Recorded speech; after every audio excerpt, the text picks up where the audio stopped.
It's Wednesday, and you all know what that means. It is time for another episode of Life in the Movies podcast. I'm one of your co hosts. My name is Ryan Cam. Thank you all so much for tuning in. This week, well, as of now, Guardians of the Galaxy Volume 3 is in theaters, and according to the marketing, it's the number one movie in the galaxy. It's made a lot of money, as is tradition with the MCU at this point. Jacob and I have both seen it, and we're going to be talking in depth about it, spoilers and all. And we'll also be talking about Iron Fist, Season 1, Episode 2, and talking about the Dune Chapter 2 trailer. So a lot to unpack, but first I have to introduce my illustrious co-host, Jacob Martin. Jacob, how are you holding it down? I'm doing pretty good. Some great advancements as far as school goes. I've had a lot more opportunities in doing the Lord's work, and I've had some good experiences at the movies. I obviously saw Guardians 3 this past weekend. We'll talk about that in a little bit.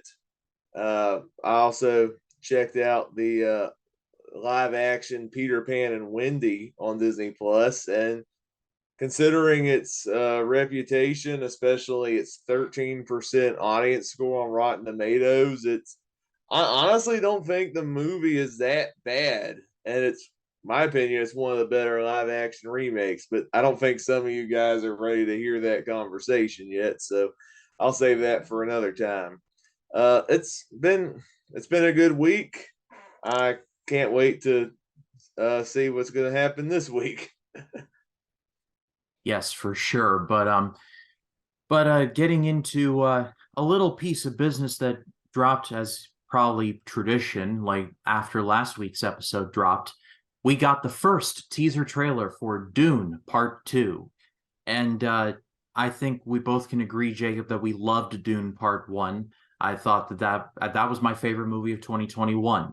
It blew me away visually, story-wise. I feel like with the Frank Herbert book, there's a lot of risk with doing that, but I think Denis Villeneuve did the right thing in kind of taking it one step at a time, basically introducing everything and then like basically sending House Atreides like the crap hitting the fan for them, and now part two is going to see the comeback of that. But this trailer I thought looked really good. You're seeing the people come back like Timothy Chalamet and Rebecca Ferguson, but you also got new additions like Florence Pugh and Austin Butler.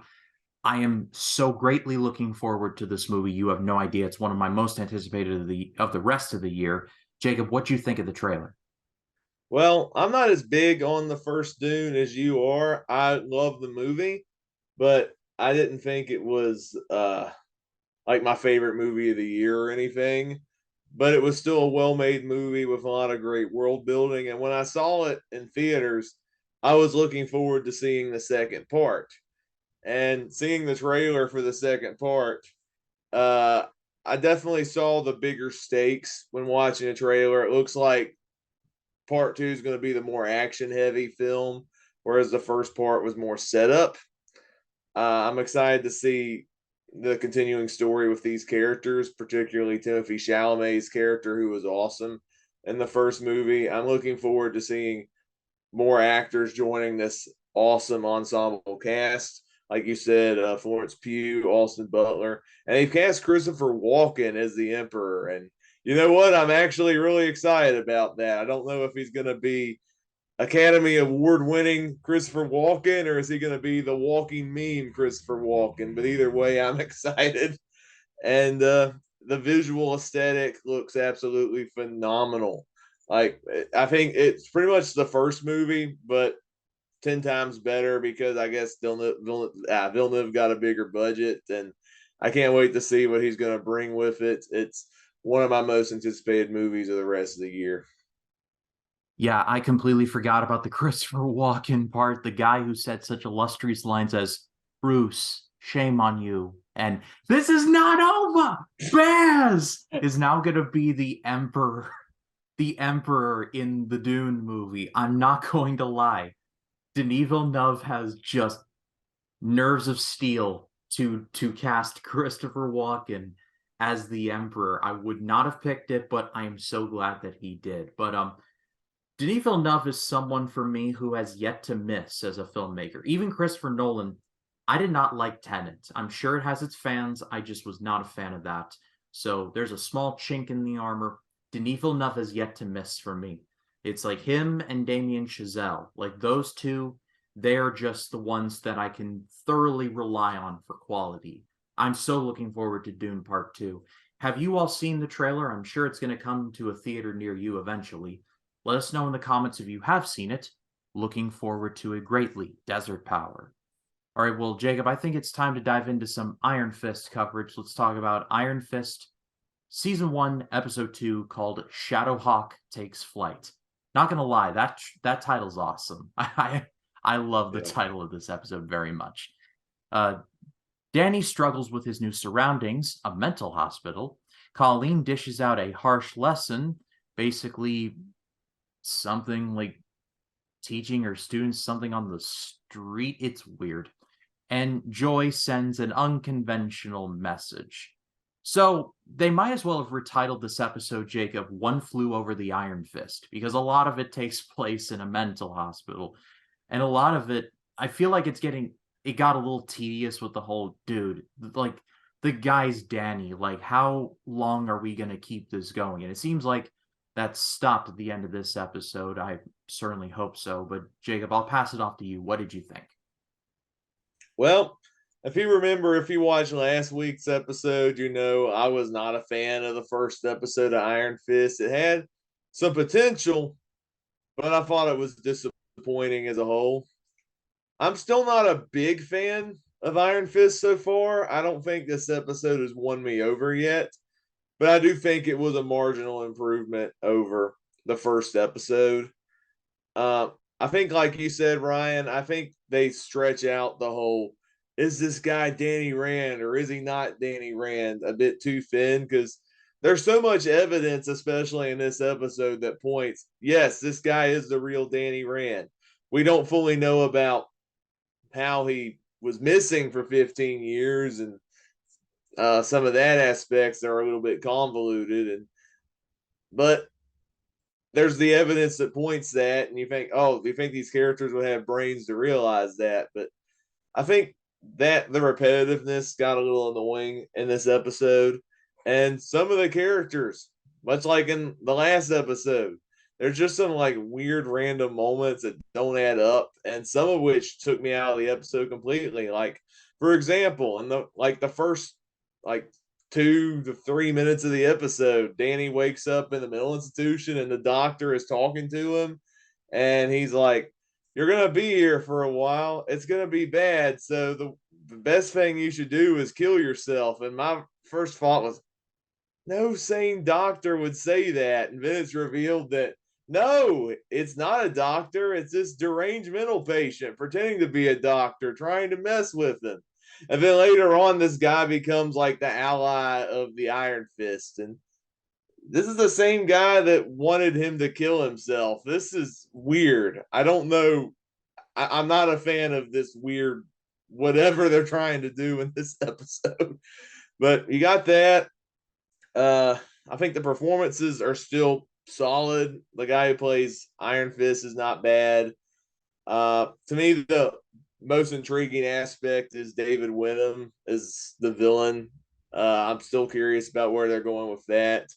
And there are a couple of good moments, like where he's like manipulating Danny in his sleep in the asylum, and he's making him believe that he's hallucinating and stuff. That was a legit tense sequence in the movie that did what it was supposed to do.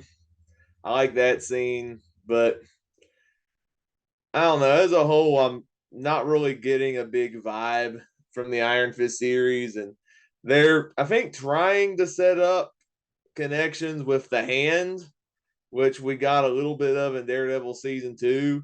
I was not a fan of the Hand in Daredevil season 2, and so far this show isn't winning me over on how it's connected to the Hand. So unless this season gets any better, I think Iron Fist will be a dud if it doesn't get any better. Yeah, it's not a strong start for this season, and it's a shame because we've covered pretty much the first seasons of all the Defenders at this point: Daredevil, Luke Cage, and Jessica Jones. And this first seasons, Daredevil especially, like they got off to a hot start, like all of the seasons. I feel this one, it just is either too. It's like Hunter S. Thompson. It's too weird to live and too rare to die. Because that scene confused me at first. Like it was like holds the fork to his neck, and I'm like, in what universe, in a mental hospital, will they have like access to a fork? Like y'all are stupid. This whole institution is just stupid. And then I don't know if you caught on to this. I don't know if you caught on to this, Jacob, but the whole thing with the M&Ms that cracked me up because when I remember seeing this, I'm like, so they would only eat the brown M&Ms. Who are they? Eddie Van Halen? Because of the famous story that Van Halen only liked brown M&Ms. So, so Yeah, I that don't. was that brown M&M thing was weird. Like that was like the random. That was like the most random thing to prove that he's the real guy. Like of all the things, it was he did not eat the brown M&Ms. And it's revealed later on that the mental institution, it was paid off by Fenrir. I'm just going to call him Fenrir just for the sake of simplicity's sake, that he basically, like, his son paid off some of the inmates to take Iron Fist out. That is well aware. But this mental institution has got to be like a front of some kind because this is not a serious institution. And speaking of the hand, did you see like that note with like the handprint on the window and like where did you go in that handprint? Yeah, I did I notice that. I am no science expert, but how did that handprint last on that windowsill as long as it did? Like its entire days, and it's still there. Like either someone would have in an actual universe would have come along and like get some Windex on that, and like like whoop whoop whoop whoop, like get that off of there. It's like it's a very inefficient delivery system on the part of the hand. It's like dramatically is like I wonder what that meeting must have been like. All right, we need a new calling card, and like how about a handprint? And like uh handprints go away. And, like we can create something that make the handprints stay on there forever. Like you're fired. So like it's weird. It's really weird. This show is just it's like I don't know what to call this show, and we're only 2 episodes in. I feel like I should get out in front of it and say that we're only 2 episodes into a season that has 13 episodes. So I feel like we should give it a bit of a chance, but I don't know, it's not really winning me over. The only thing that I really liked was when Iron Fist gets attacked and he finally actually uses the Iron Fist to get himself out of there, and he Superman punches his way out of the hospital. I liked that. I liked that quite a bit. Yeah. But yeah, Yeah, considering how last week I complained how the effects and the aesthetic was not that good, the power set that he does have in the end was pretty decent. I'm not gonna lie, I will give it that. Also, to be honest, I think I'm enjoying the Colleen character far more than I am Iron Fist. That training thing she did with her students, it's unorthodox, but I thought it was kind of memorable. And I'm more interested in her character than I am Danny, if I'm being honest. yeah, I totally agree with you. I really do like this character. I hope she gets more to do because I like she's got like a whole Cobra Kai thing going on with the dojo. I want to see if that goes anywhere, but I don't know. Like feel like the show should just be renamed to like her character's name because she's infinitely more interesting. I feel like Danny just comes across as a complainer. Is like, yes, we get it. You're Danny. Shut up now. No, but better than the first episode, but not by much. I think that's our consensus. Yeah, definitely. All right, well, what did you all think of Iron Fist season 1, episode 2? Let us know in the comments. Love to read what you have to say. All right, Jacob. Well, let's get right along into the main event for the evening: Guardians of the Galaxy Volume 3. It is now in theaters. It has made $100 million, and it is being considered a flop? Question mark. Look, I understand with the whole, like, you got to include marketing and all that into the whole thing. I understand that, but Marvel is on track, and I have a spoiler talk on the channel currently, starring Larry from Chili Boy Productions, and he brought this up. This is like the sixth or seventh film in a row in which Marvel has had $100 million weekend, and people are like, "Bring out your dead, bring out your dead." I'm like, we are not a serious people, but that's another story for another time. Guardians of the Galaxy Volume 3 is now in theaters. I have a spoiler-free and a filled review on the channel currently. I really liked it. I'm going to turn it over to Jacob. Jacob, take it away. What did you think of the movie? All right, so Guardians 3, I saw it, really enjoyed the movie. I do think the movie, as much as I love the film, I gave it a really high score on Letterboxd. I think it's a great movie. Definitely one of the better MCU films post Endgame. But some I think have hyped it up as the best Guardians film, and to that I don't fully agree with that. I still prefer the first two Guardians films as a whole, but I do think Guardians 3 is still a worthy conclusion to the original trilogy with the original characters. Kind of like how I feel with Return of the Jedi with the original Star Wars trilogy. Like the first two films were such a high mark that there has to be a weak, I guess, a weakest film in the franchise, as great as that film is. But I still enjoy Return of the Jedi all the same, kind of like Guardians 3. I think I have to give it some more thought because I think Guardians 3 will I think it's probably going to be the least rewatchable of the three for me personally. Not that it's bad, but because it is such a heavy film. It's an emotional roller coaster. And I really love what James Gunn did to the film, but it's going to be hard to go back and do an annual revisit of this film compared to in the first two movies, which I felt like, especially Guardians 2, to me, had a better mix between dark subject matter with James Gunn's offbeat humor. This one, there's a lot of scenes that really dive very heavy into Rocket's backstory. And while it's not the most disturbing thing that I've watched, a lot of the implications of that make it to where it's hard going back to revisiting the movie because of how disturbing a lot of the stuff actually was, especially in Marvel standards. However, on the flip side, I actually do love Rocket's character arc. I think seeing it come to full fruition, seeing the backstory and how it impacted the character throughout the course of the movies and his arc at the end, I thought was very satisfying. I love the visual aesthetic. I mean, this is some of the best visual work Marvel's done post Endgame. I love the soundtrack. A little bit more diverse compared to in the other MCU Guardians of the Galaxy films. Is the other soundtracks are more classic rock. This one, there was a little bit more modern songs in there mixed with classic rock, but I still enjoyed the soundtrack all the same. Everyone does give great performances. Chris Pratt, Bradley Cooper, Dave Bautista, Zoe Saldana, Karen Gillan. Everyone's great in the film. I really enjoyed the villain, High Evolutionary. If not for his connection with Rocket, I felt like he would have been a one note villain. But because of his connection with Rocket Raccoon and how he plays into the backstory, I do think this character is a very easy to hate villain. And I forget how to pronounce the actor's name, but that guy did such an incredible job.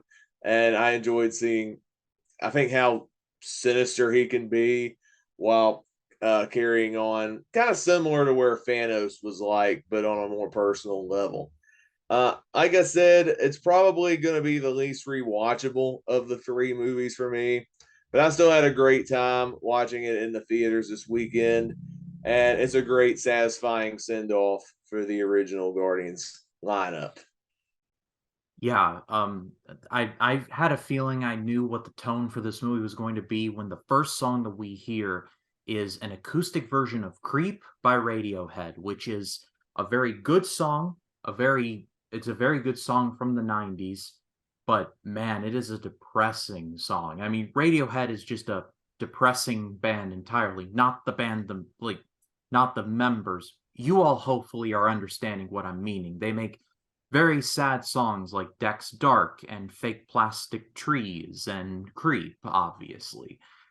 So when I heard that song, I'm like, they're going the dark route, all right. And I said in my spoiler-free review, this is pretty much the Rocket. I guess I should say spoiler alert. Just a brief, just to get it out there. But this is definitely the Rocket show. We basically learn all of his backstory, how he was experimented on, and pretty much he got like 1 inch smarter than the High Evolutionary, and he was immediately like cast aside. And by the way, the actor's name is Chekwudi Iwuji. I had to say it a few times in order to get it right because it is a bit of a mouthful, but he did a really good job. Yeah, I definitely agree. The actor did do a great job. Uh, it took me a hot second to realize where I had seen that actor before, but he had previously worked with James Gunn. He was on the Peacemaker show. He played a minor character on Peacemaker, but I thought he was really good in it. And I honestly thought he was better in Guardians 3, where he had more screen time and you really get to see more of a range in the actor. And I hope he gets more roles in the future because I thought he was really good. I legit popped when you see him in like with the face mask, as we later learn it's a mask, but when you see that, and I'm like, man, the dude's going for the RoboCop look, and then literally Star-Lord calls him RoboCop in the movie, and I'm like, someone read my mind? Like, what's going on? Yeah, Because he literally looks like RoboCop, like Alex without like the mask on. yeah, there were aspects of the character that did genuinely surprise me because, for one, you have these flashbacks with Rocket and some of his animal friends that get like experimented on and tested on and tortured and stuff like that. And you really feel for these characters when they're trying to escape and try to live their own lives and stuff, and they're so close to doing that, and Rocket figures out how to break out. And then he and the I think it's the Layla character, the otter, they have a very Lila. tender hug after the escape, and then you hear a boom, and I literally jumped in the theater when that happened. And she dies instantly when the evolutionary guy sneaks in and kills her. And I think just that moment there took the character for me from being kind of a secondary, almost one note villain to being, I think, up there as one of the better villains in the MCU because that personal connection with him and Rocket, I think, elevated the character from being a very love to hate character where you see that, yeah, this guy's very despicable. Kind of like Thanos. He has a god complex and he's trying to do things under what he sees fit is the right thing to do when it's very maniacal what he's doing. Yeah, really. I would put the High Evolutionary up there among the darkest villains because really, it's. I don't know if maybe you caught this or not, Jacob. You're the more biblically minded of the both of us, but he very much sees himself as a god, and he Yeah. tries to play God, and it really does bite him in the ass because he Yeah. really There's they the movie does a good job of showing that he tries to create perfection, but even when he tries to create perfection, it doesn't really happen. There's a great scene, and it's not dwelled on too much, but when we get to Counter Earth, you see like, oh, nice suburban houses, everyone's fine. And then when you get to the city, you see homelessness and you see drug deals that going on and you see fights in the streets. So it's like, yeah, you can strive for perfection, but you can never truly achieve it. yeah. High Evolutionary's big mistake was he tried to achieve perfection and he flew too close to the sun. Again, that's my interpretation. Yeah. Which, yeah, I'm kind of on the same levels as you were talking about because there's a part in the movie where even some of the people working for the evolutionary like, you're taking this a little too far. Why are you playing God? And then he's like, because there is no God, and I'm trying to step in his way. He says that near the end of the movie, and I'm like, yeah, if you actually did more of a research where there's a lot more evidence to prove that there is a God, you wouldn't have this mindset. And I think that's what makes the character all the more interesting, is he's somebody who definitely doesn't believe in a God, but he wants to be one at the same time. Yeah, in the words of James Bond from No Time to Die, history isn't kind to men who play God. Yeah. So yeah, that was yeah, shout out to Chickwoody Awuji. Like we both say, we hope that he gets more work because he does deserve it. He was actually also in John Wick Chapter 2, and I didn't realize it until I went back and saw photos. I'm like, "Yep, there he is. He's one of Common's people. Common is one of the bodyguard or one of the assassins there, and he's associated with him. It's kind of a blink and you miss it, but he's definitely there, all right." But going into this movie, I was assuming that there would be a lot of deaths because Dave Bautista said in an interview that this is going to be his last time as Drax, which pretty much, what you can just pretty much say like Drax is going to get the axe, but that's not really what happens. I feel like the Guardians are irrevocably changed, but no one really dies. And I Yeah. feel like that was a bit of a weird decision, but it's a decision that I like. Yeah. I can see some people being disappointed in that because people were speculating who was going to get killed off in this movie because it was advertised as the final chapter of the Guardians of the Galaxy. Kind of like, Avengers Endgame was like the final movie in the Infinity Saga. And, they actually did have some bold choices and they killed off characters in that movie, most notably Black Widow and Tony Stark. And, and I think people were thinking, oh, they're going to kill off some of the Guardians in this movie. And a lot of people predicted, Rocket and Drax were going to get killed off. And I almost thought they were going to kill off Rocket in this movie because he's like to the point of near death for most of the movie. But he does get revived by the end and has a really great uh, arc at the very end of the movie where he finally admits he's done running from his past and faces it head on and helps defeat the big bad in the end. So I do appreciate that they did that. And they almost thought they were going to kill off Star Lord, which to me was kind of shocking because Chris Pratt is one of the biggest stars in Hollywood right now. But even the rescue and that from Adam Warlock, which I guess we'll go into that after we're talking about this, but the Adam Warlock rescue, I still thought was satisfying because I still enjoyed the character, and even with him coming back, I still enjoyed seeing the characters say their big goodbye in the end, and I feel like all the characters that we got, where they ended up, I felt like was still very satisfying. Peter Quill going back to Earth to reunite with his grandfather, and you got Gamora, the alternate universe Gamora doing her own thing, joining the Ravagers, and you have Rocket leading the new team of Guardians with a lot of the other members still being with him. There's still some. I like that. This feels like the definitive end of the original lineup. But if you still wanted to make Guardians movies with the new characters, that would still be good without diminishing what James Gunn did with the original three movies. And I like how Guardians 3 ended that. Kind of like how I felt with Avengers Endgame, where, yeah, it's the definitive ending for some characters, but there's still room left open to continue the stories, which is what we're getting now. Yeah, no doubt. That was a crazy. Let's put a pin in Adam Warlock. I want to come back to him, but that was a crazy scene where where Star Lord's trying to get off the dying ship, and his zoom, like his little music player drops. I'm like, oh my god, just leave it. Just get an iPod when you go back to Earth. Just get off of there. And it is like he jumps off, and then is like and it's like, oh my god, he's going to go out the Yondu way. And then Adam Warlock saves him. And I don't know if you caught this. they basically reenact the Leonardo da Vinci, like the human and the god thing, where humans like this and gods like that. I don't know if you caught that. It's a blink and you miss it moment, Yeah, I miss I miss that.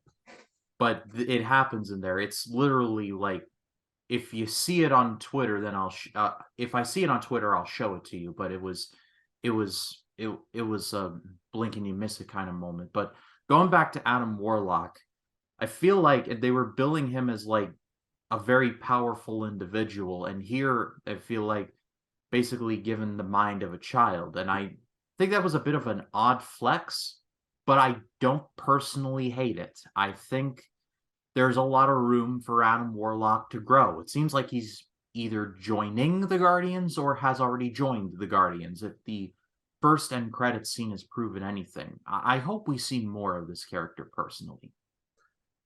Yeah, I will say when I started watching Guardians 3, I thought Adam Warlock was going to be the main villain of the film because that's what they teased at the end of Guardians 2. This threat that the Sovereign was creating to take out the Guardians of the Galaxy. Adam Warlock's opening scene I thought was really cool, where you really get to see him take on the Guardians and you really get to see his full strengths as a character and how he's pretty much unbeatable. And because of that, most of the movie is Rocket on the point of near death because of Adam Warlock. And so I got to give him credit for that at least. But the rest of the movie, I don't feel like really utilized the strengths of his character because I feel like they made Adam Warlock the butt end of a joke for most of the movie. And I feel like as much as I've enjoyed Will Poulter in other movies, and he's really good at playing unlikable bad guys, the movie didn't really use his talents that well. I think if I had any real gripes with this movie, besides it being probably the least rewatchable of the three Guardians movies, I feel like Adam Warlock was underused. However, I felt like with the whole concept of he wasn't fully created in the birthing process and he still acts like a child. I feel like there's still room you could do with the character. I thought his little redemptive save with Star Lord was still pretty good. And if he's in other MCU projects, I'm open to see what he's going to do. So at least there's that. Yeah, I like the moment where Drax says everyone deserves a second chance. I'm like, everyone liked that. That was a very, very nice moment. And like I said, I hope that Adam Warlock is brought back, and it seems like that's the direction that they are going. I Yeah, I got another question to ask you. What do you think of how they handled the Peter and Gamora relationship, considering this is a different Gamora from a different timeline? At first I was like, this is interesting because I didn't know if they were going to go back to immediately making them a thing again, or if I didn't know what to think. And then come to find out, it's basically we're getting a pre-blip and pre-first Guardians movie version of Gamora. I honestly didn't hate it. I actually liked that direction. I feel like it was fun the way that they played off of each other, especially in the scenes where they're breaking into not Omega Core, but the place where they get Rocket's record. You know the place I'm talking about, right, Jacob? Yeah, the place where Nathan Fillion showed up. Yeah, that's the one. And I like their rapport with each other. I really did. I feel like it was interesting, and if we get Gamora back, and I sincerely hope that she is brought back, it'll be interesting because it feels like Gamora knows what happened, but just also doesn't. So again, James Gunn's no longer with the MCU, so all these what ifs are just that, what ifs. And it looks like we won't be getting a Guardians movie for quite a while. So all these questions could just be rendered moot. But in the moment, I feel like there's a potential like kernel of a story that they can go back to in order to start, or not start again, but complete. Yeah, I mean, the Peter Gamora relationship I loved, especially in Volume 2. And yeah, that's a part of the story that I don't think is going to come back since that Gamora was killed off in Infinity War. But I like that, since they set up the whole multiverse thing and you got other versions of the same characters from different timelines. I like that actors can come back and play these characters without undoing what had already been done to the main timeline version. So it's cool seeing Zoe Saldana back as Gamora, but a different version who doesn't know Peter Quill. I thought the chemistry was still there, and I like that because they don't have that history. That they can't really be a couple because that's not really that's not what that Gamora is known for. And so when she leaves and does her own thing, yeah, it's bittersweet and yeah, it's sad, but I do see why James Gunn made that decision in the end. And if she does come back, it'd be cool seeing her do some more cool Ravager stuff with Stallone's character. Yeah, like I said, there's definitely stuff that they can work with. And I think because as it has been well publicized, James Gunn is now with Team DC. He's pretty much going to quarterback their efforts going forward. It's heavily implied that the Flash movie we're getting in June is going to be the end of what we know as the DCEU, and they're going to go full reboot mode, Flashpoint, basically try and reset everything.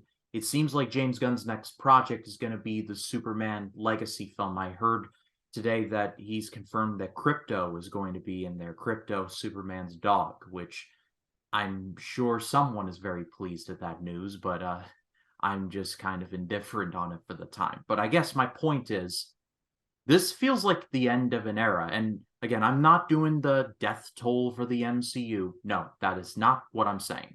What I am saying is that James Gunn was one of the last big, like, consistent directors the MCU ever had. Like, the Russo brothers are off doing their own thing. Ryan Coogler, I don't know if he'll be back for anything. I hope he is, but I'm not sure. Uh, they John Favreau hasn't really announced anything. So it feels like James Gunn is like the last one you look to that like MCU James Gunn equals quality. And now James Gunn's playing for the other team. So it definitely feels like an end of an era. Yeah, I've never been on the whole death toll of the MCU. I just think that's a stupid mentality to have. I don't think the quality has been as consistent post Endgame, but that doesn't mean the MCU is bad. There's still good movies out there. I mean, I still enjoyed, you said Spider Man No Way Home, Doctor Strange and Multiverse of Madness, if I was great, Black Panther Wakanda Forever, Shang-Chi. I'm like one of two people that enjoyed Ant Man Quantumania, so fight me in the comments on that.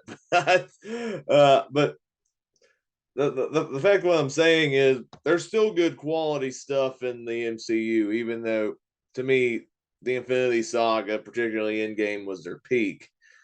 It'll be interesting where Marvel's going to go going forward. I'm still excited to see more Marvel movies and what they're going to do after this, but I do feel like with James Gunn now doing his own thing over at DC, it's going to be interesting what power is going to shift because of him not making any more Guardians movies or Marvel movies and working for the other side of the fence as far as comic book movies are concerned. However, I do feel like, especially after rewatching all three of the Guardians movies, I know some people are scoffing at the idea of James Gunn directing a Superman movie since James Gunn's known for his dark humor and offbeat jokes. And like, really, can you do that in Superman? But the Guardians movies still had heart, though. Like, there's a great scene when I rewatched Guardians 2 recently where uh, Peter Quill looks like he's about to be defeated, and then Yondu reminds him, how he used his arrow. He's like, "I don't use my head, I use my heart." And then he flashes back to some of the pivotal moments in his life before taking on Ego head on. Watching that scene, especially, I think he is capable of doing a Superman movie if he can handle that big of emotions with a scene like that. Yeah, and James Gunn has given his blessing for the Guardians to continue under another director. That doesn't mean that they should. I don't think they should, and I think James Gunn just knows how to use these characters. But but yeah, I I'm totally on board for James Gunn to do the Superman movie. I mean, I feel like, and I'm a big defender of Man of Steel. I think that movie is very good despite some of its flaws. But I feel like the last solo Superman movie we got was very dark and very reality based. I feel like James Gunn can do some of that, but like you said, he also knows when to have heart and genuine emotion injected into something.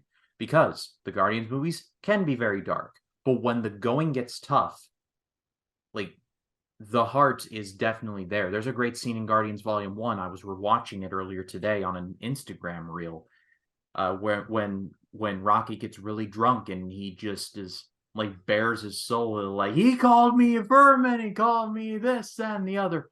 It's such a it's a deeply touching and affecting moment. So I think James Gunn, I think it's entirely possible that he can make a great Superman movie, but that's a few years down the road, and hopefully this podcast will be around for that long so that we can review it and talk about it in the lead up. Yeah, I'm really looking forward to what he's going to do over at DC. I think